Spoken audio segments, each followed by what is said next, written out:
eu sou Viviane Cesarino e este é o Memórias do Poder Legislativo.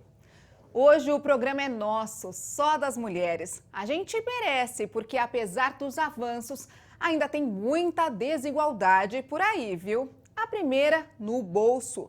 Quando ocupam os mesmos cargos de chefia que os homens, as mulheres ganham em média 30% menos. Depois, tem diferença na participação política. Nas assembleias legislativas, no Congresso Nacional, elas ainda são minoria. E na busca pela igualdade, seja ela em qual área for, leis podem ajudar a equilibrar as coisas. Em 2000, o governador Mário Covas sancionou a lei que garante às policiais femininas os mesmos direitos dos policiais homens, regime de pensão, assistência hospitalar, tudo igualzinho.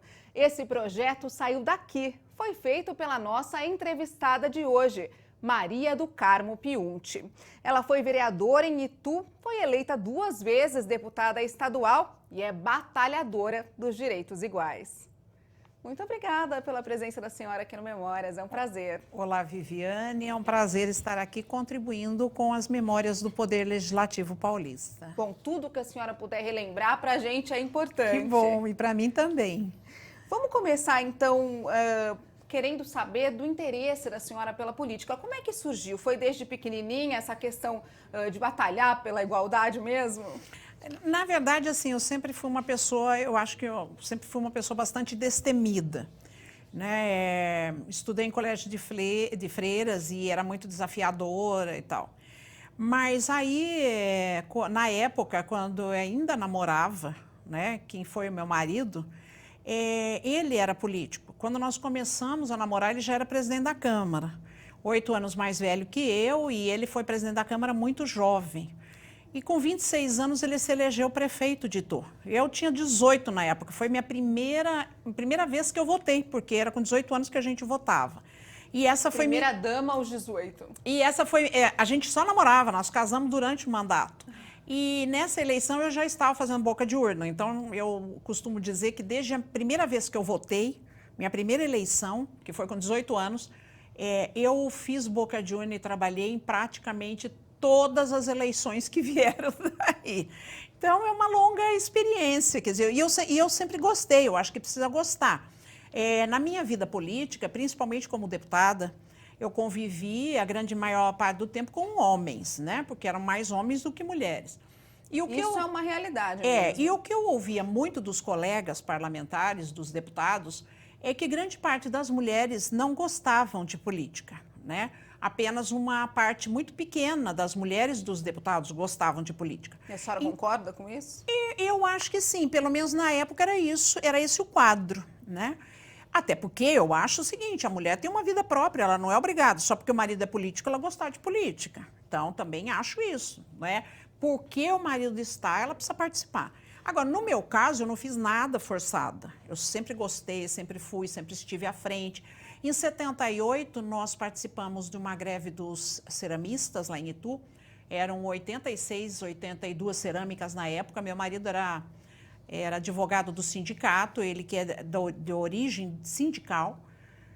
E eu assumi um grupo de mulheres, inclusive para arrecadar mantimentos, para poder manter a greve. Em 1978, época da ditadura, foi uma greve enorme, foi praticamente um mês de greve. Eu tinha 2 filhos e estava grávida do 3º. A greve terminou no comecinho de julho, meu filho nasceu em agosto. Então, meu 3º filho. Então, uma coisa que eu gostava de fazer, eu assumia, nunca fui assim, coagida pelo meu marido. Aí amor e política estavam juntos, literalmente. Eu gostava mesmo. E dessa participação, a gente surgiu com um grupo de mulheres. Na época, a gente pertencia ao PMDB, que era um partido de esquerda, né, na época da ditadura.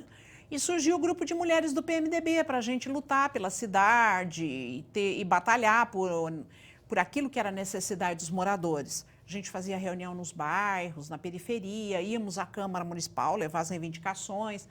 E desse grupo de mulheres do PMDB surgiram, então, 2 candidatas em 82.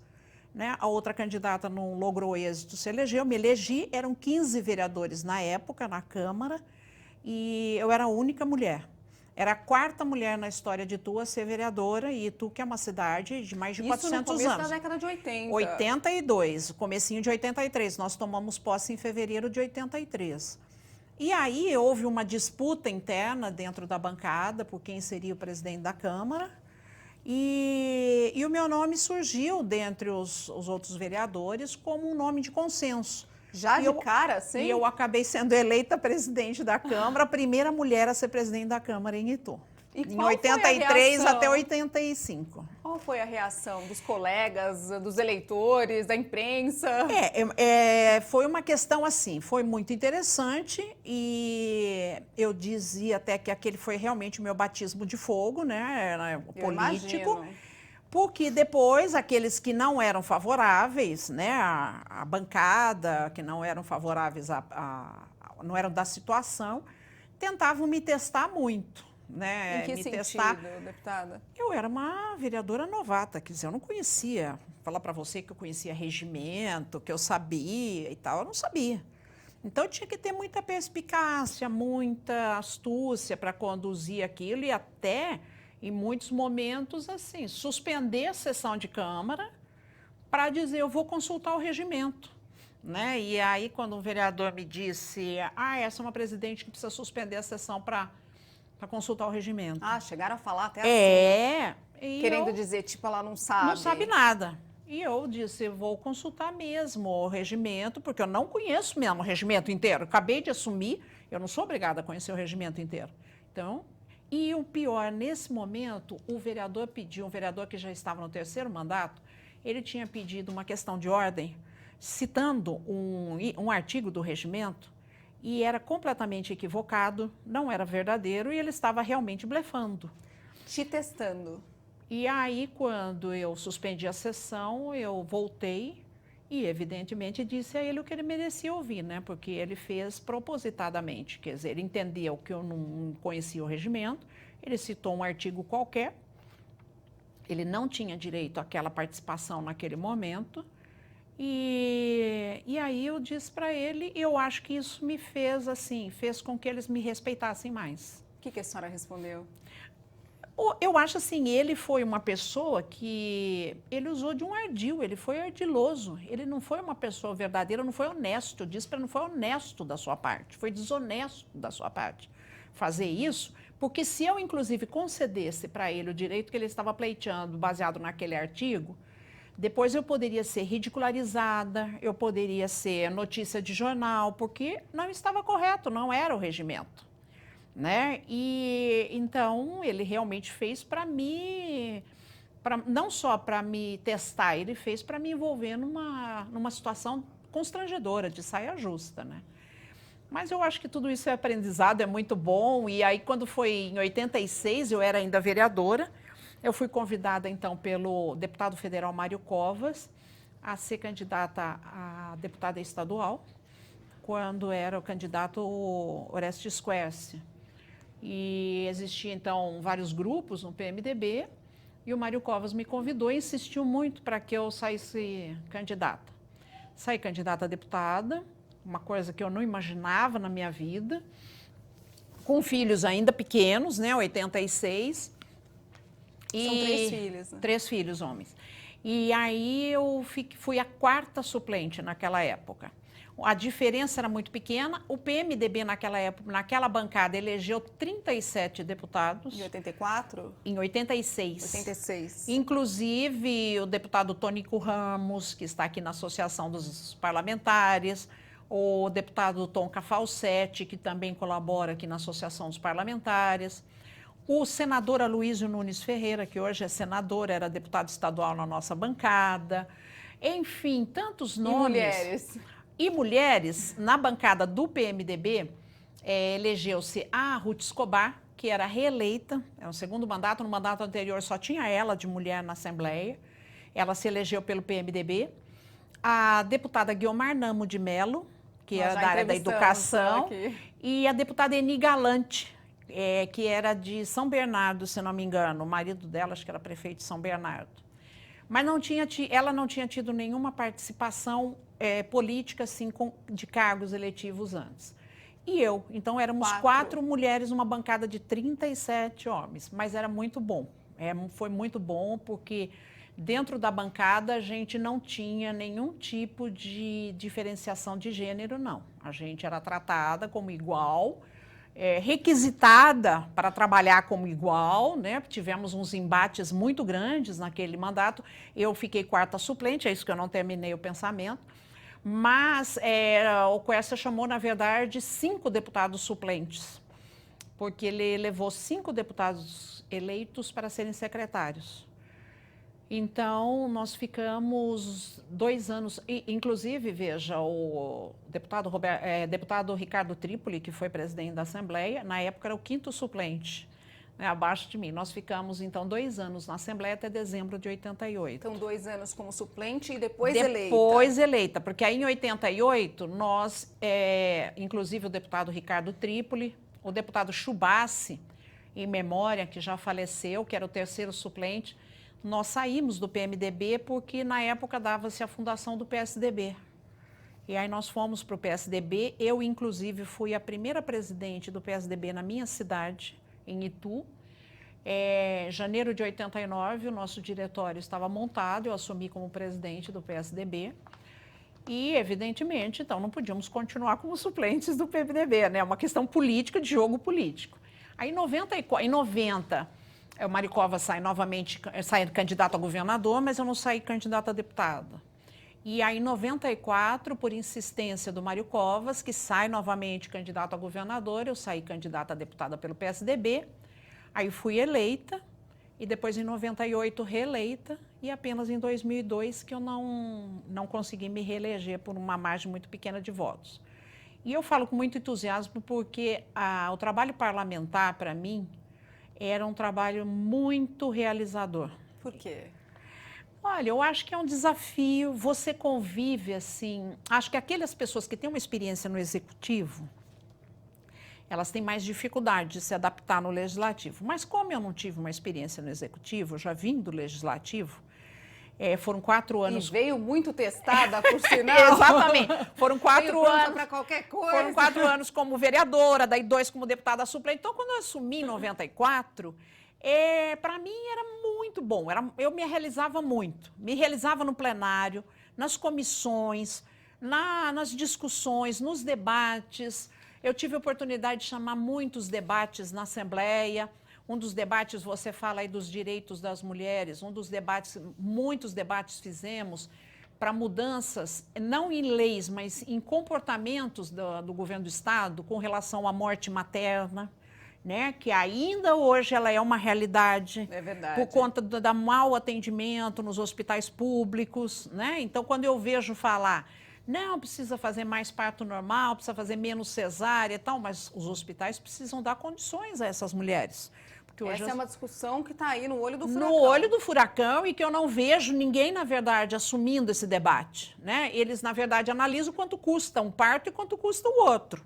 E não é bem assim. E hoje as mulheres vivem numa outra realidade. Então, 50 anos atrás as mulheres davam à luz todas de parto normal. Ok, mas a vida era outra.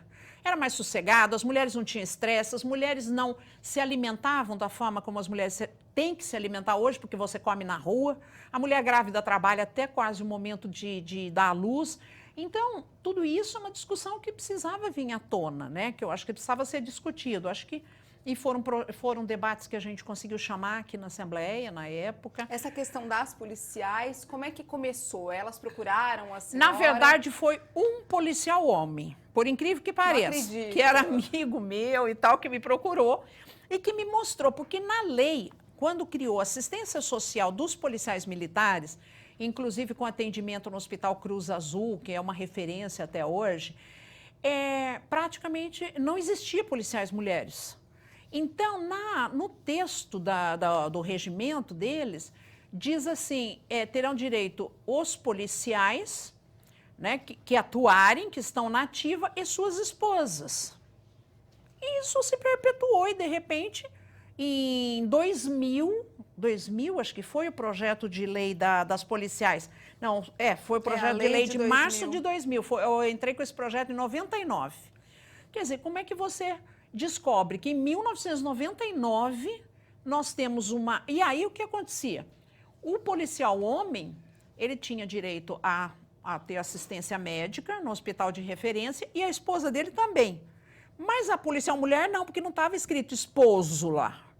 Então, ela não, o marido dela não podia. Se o marido dela fosse policial, ótimo, ele ia ter direito. Mas ela sendo, ela teria que delegar ao marido esse mesmo direito que as esposas dos policiais tinham. Né? Então, é uma coisa tão lógica, mas que vai passando desapercebido para quem não tem esse olhar focado. Aí nós chamamos debates, trouxemos isso à discussão e tal. Essa importância do legislativo nessa questão do projeto de lei, da demanda chegar, a senhora até falou que foi por um policial homem, eu não imaginava, achei que fosse por um monte de mulher querendo aí a igualdade, né, nos benefícios, mas a demanda chega, o deputado olha e é possível que com um projeto ele consiga essa igualdade? Um outro projeto que eu assim gosto muito de citar e que nasceu da iniciativa popular, eu sempre atuei muito na área de meio ambiente, em todos os meus mandatos. E depois, quando assumi em 94, na década de 90, já existia toda a criação do Comitê de Bacias Hidrográficas, essa questão de discussão, esse fórum de discussão que foi muito importante. E através da minha participação nos debates dos comitês de bacias, eu pude ser a receptora de um pedido da sociedade civil, das autoridades, enfim, do povo, de uma região que é minha também, praticamente, mas que, através desse abaixo-assinado, nós elaboramos o projeto de lei, em 98, que criou a APA de Tupararanga. E Tupararanga é um manancial que abastece inúmeros municípios, são 9, se não me engano, 9 municípios abastecidos na região de Piedade, São Roque, Mairim, Alumínio, Votorantim, né? E Ibiúna, acho que Vargem Grande. Então, são inúmeros municípios que são abastecidos e que, na verdade, todo esse entorno da represa de Tupararanga atinge todos esses municípios. Então, nós precisávamos de uma lei que estabelecesse realmente qual era a regra para esse entorno, para que não houvesse, como aconteceu aí na Billings e na Guarapiranga, mais na Guarapiranga, invasão de loteamentos clandestinos, né? E depois você não consegue tirar aquela população de lá. Então, nós conseguimos elaborar esse projeto de lei junto com todos aqueles que assinaram abaixo-assinado com o Comitê de Bacias e transformamos em lei. Né? Teve uma lei também que é a que dispõe sobre o programa de moradia indígena, uma lei de 2001. Na verdade, isso foi por causa de uma atuação do Lázaro Pionte, né, que era meu marido, e que era um dos diretores da CDHU. E que, verificando uma visão global do Estado de São Paulo, nós acabamos vendo essa questão da moradia indígena, que os indígenas perderam sua referência, perderam a maior parte das suas terras, então hoje eles têm que viver praticamente aculturados, mas que eles não têm uma renda, na verdade, né? Uma arrecadação. Então, no projeto de moradia indígena, destinava parte dos recursos à moradia indígena a fundo perdido, porque evidentemente que a CDHU tinha que receber o retorno, quando ela passa um loteamento, uma casa e tal. Mas, no caso dos indígenas, não tinha como. Então, nós tivemos que fazer um projeto de lei, alterando totalmente a lei de criação da CDHU, que criou a lei da CDHU, para poder destinar recursos a fundo perdido. E aí, nessa visão macro do Estado todo, foi que nós fizemos também o projeto de apoio aos cortiços, por conta da cidade de São Paulo. No interior não é tanto, mas na cidade de São Paulo e na grande São Paulo, a questão dos cortiços ainda é uma realidade muito cruel. Né? As pessoas moram assim com a família inteira, num quartinho, com banheiro coletivo, lavando louça e cozinhando no quintal, sem infraestrutura nenhuma. Agora, no caso da moradia do apoio aos cortiços, então fizemos um projeto diferenciado, e com valores diferenciados para justamente atender essa área dos encurtiçados. Vou chamar então o intervalo e no próximo bloco vamos falar sobre a PEC das APAES. Ok. Foi um trabalho importante também. Ok. Daqui a pouquinho a gente volta com mais Memórias do Poder Legislativo. Não sai daí. Até já.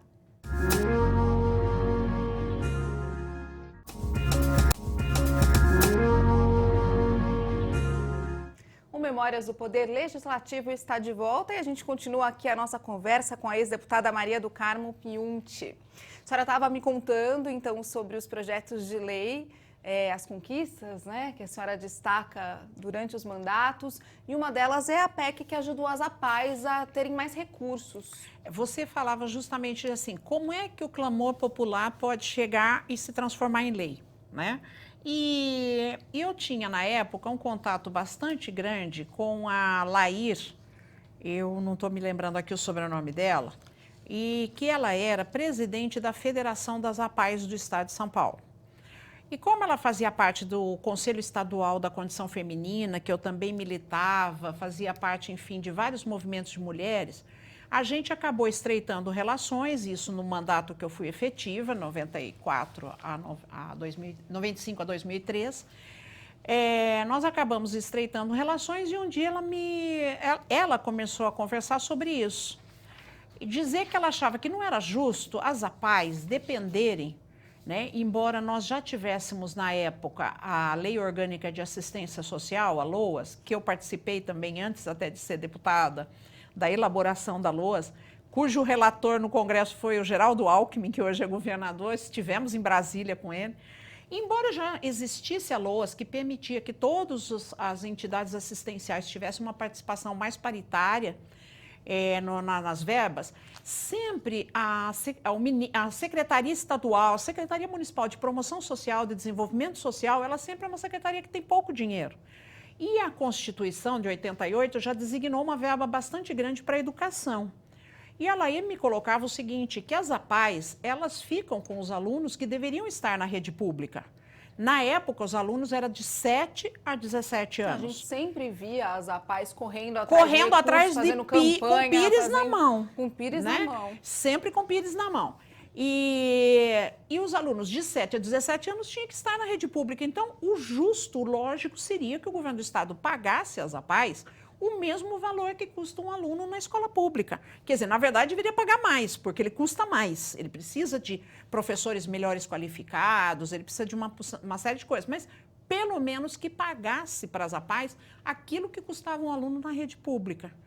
E aí fomos pesquisar sobre isso, né? E aí chegamos à conclusão de que isso precisava de uma PEC, de um projeto de emenda à Constituição Estadual. Nós não podíamos fazer através de um projeto de lei. E aí eu dei entrada na PEC, que era a PEC 19 na época. Outros deputados, depois eu fui a primeira que dei entrada, a partir da entrada da minha PEC, outros deputados deram entrada em PECs, isso ficou em discussão quase 2 anos na Assembleia. Tivemos também uma resistência aí na época do PT, depois acabou-se chegando a um acordo, eles entendiam que isso ia retirar poderes da rede estadual, dos professores e tal, e tinham muito medo que retirasse poderes e ganhos dos professores, coisa que não aconteceria em hipótese alguma, porque já eram direitos adquiridos. E nós conseguimos esse projeto em março de 2002, eu acho que foi realmente um marco, porque hoje as APAES, na verdade, pela nova lei de diretrizes e bases, né, da educação, o aluno, obrigatoriedade na rede, no fundamental, de 6 a 17 anos. Então, a APAE apresenta a relação de alunos dela na diretoria regional de ensino, onde era antigamente a Delegacia Regional de Ensino. Ela apresenta aos alunos matriculados e ela vai passar a receber na conta dela todo mês um percentual por cada um desses alunos. Por cada um desses alunos, o que significa que ela tem uma arrecadação fixa. Ela tem um orçamento já fixo para o ano para planejar, não dependendo da noite da pizza, do jantar, etc., que ela pode até fazer. Bingo, etc., ou buscar verba com esse deputado, ou outro, uma emenda parlamentar. Mas isso tudo é para ela melhorar o atendimento. O básico ela tem garantido através da verba da educação.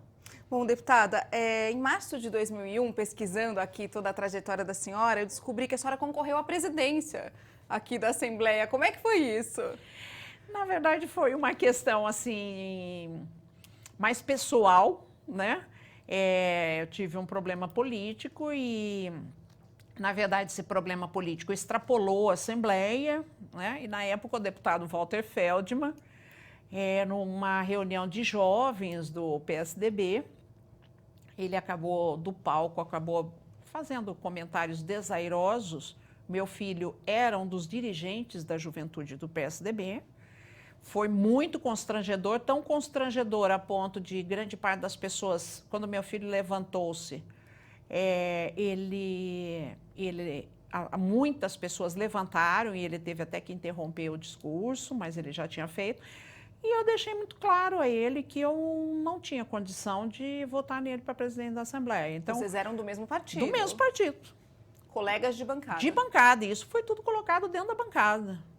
E na época até me lembro que a deputada Célia Leão, porque daí nessa legislatura, no PSDB, éramos 2 mulheres só. Aliás, eu quero fazer uma correção. Eu acho que é importante, Viviane. No mandato que eu fiquei como suplente de 86, que foi o mandato de 86 a 88, e eu fiquei de 86 a 92 e eu fiquei a 90. Eu fiquei 2 anos como suplente. Nós tínhamos também a deputada Ercia Ayala, que era uma radialista que já faleceu, infelizmente faleceu precocemente e que era muito batalhadora e muito aguerrida.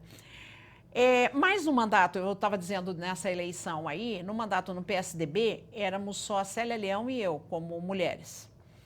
Era um grupo de 25, 26 deputados, eu imagino, era um grupo menor, né? Mas um grupo grande, éramos só 2 mulheres. Eu me lembro que a Célia Leão disse, eu vou manter a minha palavra ao candidato do partido. Ele era o candidato Ele era o candidato do partido. Mas eu quero dizer que eu apoio integralmente a atitude da Maria do Carmo, porque com mãe a gente não mexe. Como é que eles reagiram quando a senhora disse que ia ser a candidata, ia disputar com ele?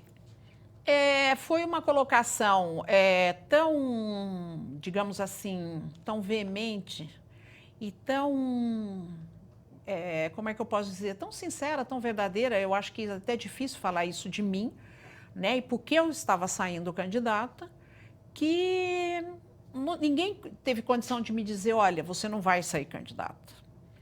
Então, me deixaram livre e, na verdade, eu acho que eu acabei tendo 5 votos, se não me engano, na época, alguns descontentes. Não estou me lembrando aqui, eu me lembro que o Afanásio Jazade já veio aqui também. Me lembro que o deputado, que era não era o Vicente Bota, Vadielu era deputado, também votou. Então, alguns deputados que eram mais antigos e por algum motivo acabaram votando, porque o voto era aberto, você declarava o voto, né? E eu disse assim, o meu filho vai vir assistir a eleição. E eu não posso chegar aqui e declarar o meu voto a você, que, aliás, não se desculpou perante o meu filho. Mas ele ofendeu pessoalmente a senhora? Não. Na época, o meu marido, pai dos meus filhos, que era presidente da foi diretor da CDHU, e teve lá toda uma questão política. Uma manifestação dele, denunciando erros que aconteciam na CDHU, que depois foram confirmados, né? E aí o partido não entendeu dessa forma, achou que isso não tinha que ter sido feito e tal, mas estamos absolutamente tranquilos com relação a isso.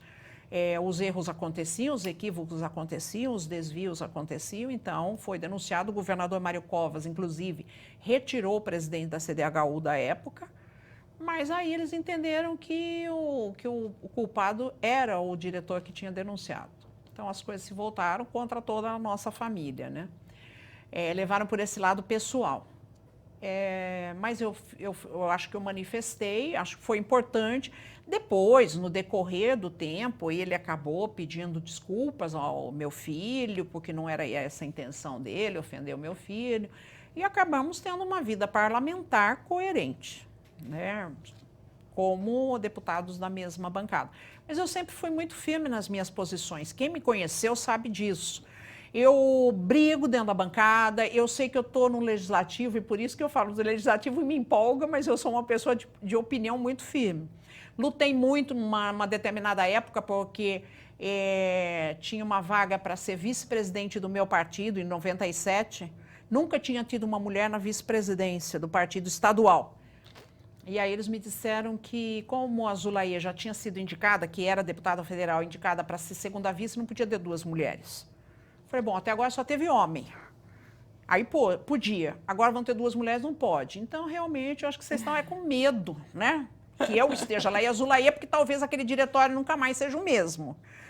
E aí eu acabei sendo eleita. Então, eu nunca tive medo de discutir as minhas opiniões. Essas posturas, desde quando a senhora era presidente lá da Câmara. Câmara e que aquele vereador, né, afrontou a senhora, e essa postura também em concorrer com o Walter Feldman e também para ser a candidata ali do partido. A vice-presidente, que eu acabei conquistando o cargo.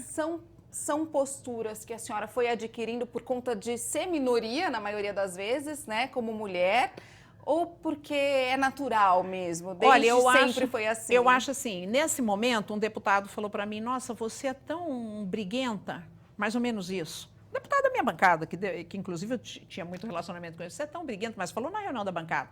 Eu pensei que quando nós teríamos 2 deputadas aqui, a bancada fosse ficar mais doce. Aí eu falei assim, olha, eu vou explicar para você mais florida. Que um monte de mulheres batalharam e não subiram a rampa da Assembleia. Agora, eu subi. Agora, eu vou dizer para você, não foi com doçura que eu subi. A primeira coisa que eu aprendi foi dar cotovelada nos meus companheiros para poder ficar na frente no palanque. Porque ninguém vira para você, nem mesmo quando era candidata a vereadora, ninguém vira para você e fala, queridinha, passa na frente. Porque ninguém fala. Por todo mundo, claro, está disputando de igual para igual. Então, eu já aprendi a dar cotovelada quando eu era candidata a vereadora, porque eu queria ficar na frente no palanque. E você tem que ir no cotovelo, abrindo o seu espaço. Né? Então, eu acho que assim, docinho é meio difícil. Será que essa questão não vai mudar? Porque a gente tem uma presidente mulher, a gente tem mulheres em altíssimos cargos de multinacionais e de empresas que não se percebem. Eu acho que hoje como a Luísa, realidade... do Magazine Luiza, tantas outras. Eu acho que hoje a realidade já é um pouco melhor. Eu acho que as mulheres não precisam muito abrir no cotovelo, não. Sabe? Agora, com toda essa crise que nós estamos vivendo, né, nesse momento, uma crise política, eu não sei se as mulheres não vão ficar um pouco assustadas de participar da política. Né? Eu tenho muito medo disso, que o espaço que as mulheres conquistaram até agora... Já foi tão difícil? Já foi tão difícil e já é tão pequeno, porque ainda é muito pequeno proporcionalmente, né, ao número de mulheres que é a sociedade formada. Então, eu fico muito preocupada que as mulheres hajam retrocesso. Tomara que não. Que não, porque eu gostaria muito, inclusive, gostaria muito que as mulheres fossem candidatas, não só por causa da lei de cotas, que elas fossem candidatas, porque não é uma coisa que é imoral você ter apetite pelo poder. E as mulheres não crescem com esse apetite pelo poder. E é interessante, porque o poder é que muda as coisas. Na Câmara Municipal, na Assembleia Legislativa, na Prefeitura, no governo do Estado. Então, as mulheres têm que disputar esse espaço de poder. Tem que fazer essa mobilização política. Tem que disputar o espaço de poder na sociedade de bairro, no condomínio do prédio. Ela tem que disputar esse espaço de poder. E, normalmente, a mulher tem medo de falar, tem medo de colocar as suas opiniões, né? Isso é uma coisa que eu nunca tive medo, talvez pelo fato de não ter tido irmão mais velho, né? Porque os irmãos normalmente pressionam. E eu sou a mais velha na minha casa e é um monte de mulherada. Então tem um irmão só, mas mais novo. Então só assim se chega à igualdade. Eu acho que você cresce batalhando. Vai lutando. Porque, sabe, eu tinha que batalhar minhas coisas, não tinha ninguém para me podar também. Então acho que isso tudo foi importante. Com quem eu me casei também, a pessoa nunca me podou politicamente, nem para emitir opiniões. Eu sempre tive minhas opiniões, sempre tive minhas posturas. Eu acho que isso que é importante. É um espaço que se conquista, mas não pode parar de buscar. Eu acho que sim. E aí que eu falo, as mulheres têm que buscar esses espaços na creche onde ela leva o filho, no conselho de pais da escola, na associação de bairro. Ela tem que buscar esse espaço, porque a partir daí ela vai ter visibilidade, a opinião dela vai valer, né? E tem um pensamento que é muito importante. As mulheres são 50% da população. E o outro 50% são educados pelas mulheres. Então, se as mulheres tivessem consciência, né, de que educação que elas vão dar para os seus filhos, talvez nós tivéssemos um mundo que desse mais espaço para a mulher. Com certeza. É para a mulher mesmo refletir. Pô, a gente está chegando já no finzinho do nosso programa e eu queria saber se valeu a pena ter sido tão briguenta. Valeu. Eu acho que valeu porque, assim, quando eu falo dos homens, o meu filho participou há pouco tempo de uma associação de jornalistas, que ele faz parte, e era uma mulher disputando a presidência, E eu achei muito lindo da parte dele, quando ele disse assim, eu estou com você, porque você está quebrando paradigmas, falou para ela. E eu estou com você porque eu vi minha mãe, eu cresci vendo minha mãe quebrar paradigmas. E isso foi a maior recompensa que eu tive, né, do meu filho ter dito isso naquele momento. Então, eu acho assim, que eu cumpri um papel, né, sem falsa modéstia, mas acho que eu cumpri um papel na sociedade e também acho que eu cumpri um papel com relação aos meus filhos. Eu acho que eu deixei como legado para eles essa luta, essa batalha que tem que ser no dia a dia, que tem que ser sempre. Então, acho que valeu muito a pena. E planos políticos, a senhora ainda tem? Não sei, quem sabe, né? Quem gosta é muito difícil dizer, né? Eu estou envolvida com um grupo político da minha cidade, com um partido, sou presidente de um partido na minha cidade, do PSC, do Partido 20, sou presidente do partido. Nós estamos num momento aí de batalhar, inclusive, candidaturas para o ano que vem. Temos um deputado estadual que é da nossa cidade, do nosso partido, estamos engajados nesse trabalho. Então, quem sabe? Futuro a Deus pertence. Faz falta essa rotina de vir aqui? Faz. A rotina, você poder conversar, você trocar ideia, você receber as lideranças, né, a periferia, as pessoas. Eu tinha um escritório político aberto em Itu, eu atendia as pessoas pessoalmente, povo. Então, isso faz muita falta. Sempre fez questão ali de conversar, de ouvir as demandas. As demandas, isso faz muita falta. E as mulheres têm muitas, né? Com certeza. Muito obrigada, adorei esse programa Só Nosso, só das mulheres briguentas. Eu também. Obrigada, Viviane, obrigada, Associação dos Parlamentares, pelo espaço. Obrigada, é isso. Memórias do Poder Legislativo fica por aqui. Muito obrigada pela sua audiência e até a próxima.